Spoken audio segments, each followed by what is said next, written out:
I always tell people, what do you love? What do you love to do? What are you good at?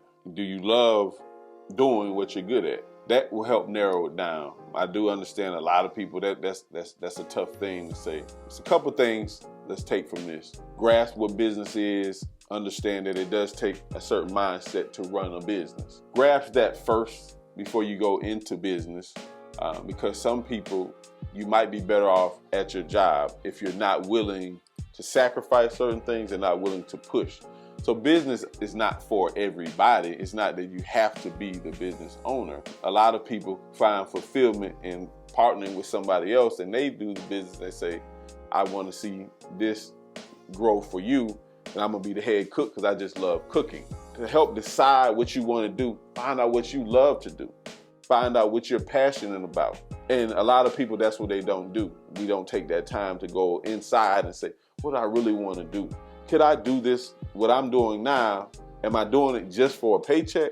If you're doing it just for a paycheck, you won't be doing it long, because there's so much other things you can do just to get a paycheck. But if you're doing it like, man, I love doing this, but I just can't stand my boss, man. He did that. He don't give me no hours off. Well, you're doing what you love to do. Now we need to shift it and do it another way. You need to take ownership of your time and control your destiny.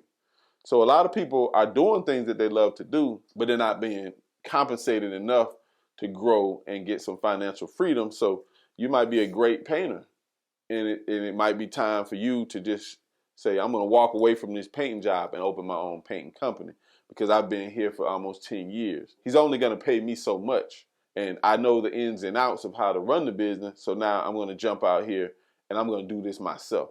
So a lot of people are in that situation, and that can be an ideal situation, whatever it is that you do. How can I monetize it? How can I turn what I love to do into money?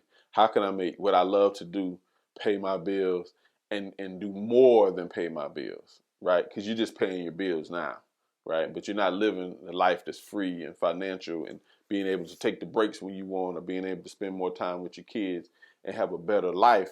So if you know what you love to do, how do I get paid for it, so to speak? And if I'm doing what I love to do, how do I transition it, into the business world?